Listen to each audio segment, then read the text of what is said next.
Mungkin kalau, dari saya kan saya tidak merepresentatif ya dari perusahaannya, tapi secara general, sebenarnya ini, ada shifting ya, di mana, posisi dari, eee, startup itu sekarang sedang, menyiapkan roadmap untuk mencapai, unit economics yang lebih bagus dan juga biasanya roadmap towards, profitability atau profit ya.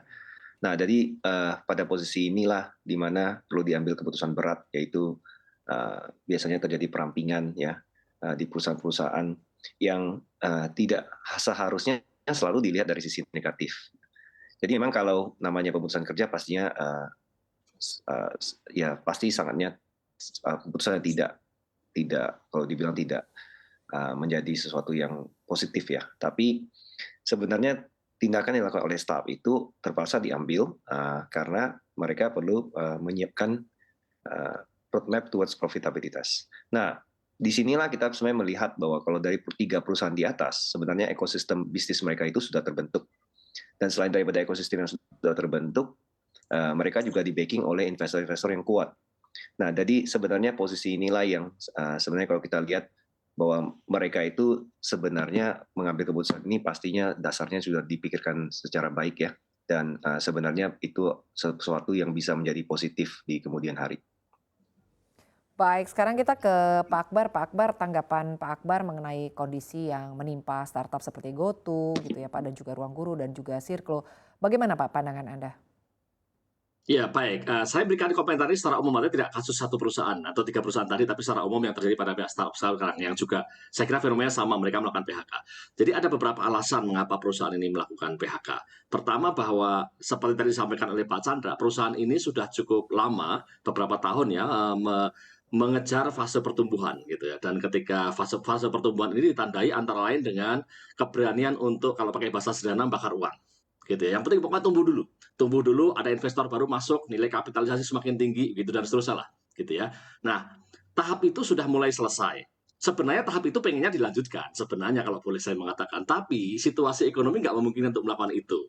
Gitu, sehingga mereka kemudian, kita tahu situasi ekonomi sekarang ini ditandai dengan apa? Ekspektasi laju pertumbuhan ekonomi yang lebih rendah, inflasi yang kemungkinan tinggi, inflasi tinggi maka kemungkinan akan terjadi kenaikan tingkat suku bunga, maka sulit untuk berharap bahwa strategi bakar uang itu tetap bisa dilanjutkan. Pertama, sulit untuk terus menggelembungkan bubble dari masing-masing perusahaan itu agak susah. Kenapa? Karena investor baru mungkin akan nggak masuk. Kenapa? Karena cost of fund sekarang lebih tinggi. Itu pertama. Maka nggak bisa lagi strategi itu dilanjutkan. Kedua, gitu ya, dengan situasi ekonomi yang ada sekarang, maka mereka juga nggak bisa terlalu berharap untuk tumbuh dalam artian katakanlah mengejar pasar lebih banyak, menjual lebih banyak karena situasi ekonominya juga tidak terlalu memungkinkan. Maka yang terjadi adalah mereka mengubah strategi.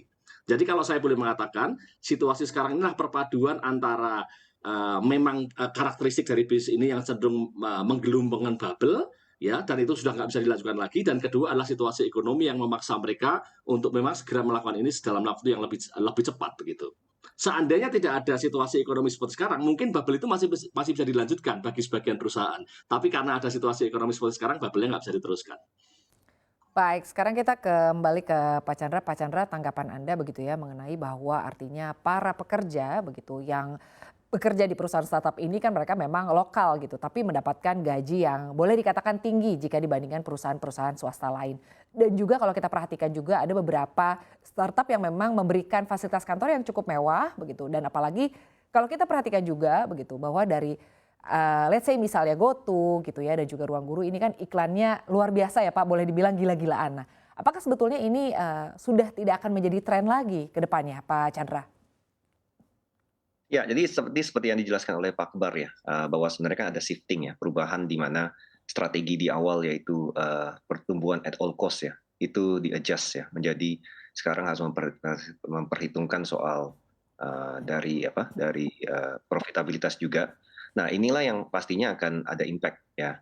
Nah, impact-nya tapi menurut saya, secara namanya perusahaan berbasis teknologi, mereka pastinya tetap akan memberikan fasilitas yang biasanya cenderung lebih baik karena mereka akan perlu melakukan itu untuk attract talent ya. Jadi talent itu tetap diperlukan untuk bisa membantu dari startup-nya supaya bisa menyelesaikan dari masalah-masalah atau inefisiensi yang terjadi di lapangan. Nah, disinilah dalam menarik talent itu pastinya akan tetap diberikan package ataupun juga fasilitas yang lebih baik ya dibandingkan dari startup pada umumnya ataupun perusahaan tradisional pada umumnya. Nah, cuman untuk dari sisi iklan itu pastinya akan diseleksi lebih baik ya untuk bahwa tadi seperti yang Pak Akbar katakan itu pastinya harus dipilih dan dilihat bahwa benar bisa memberikan revenue ataupun juga profit yang baik mungkin baru dijalankan ya, jadi tidak mungkin seperti posisi sekarang yang mungkin lebih berani ya, karena itu adalah dua strategi atau fase yang berbeda.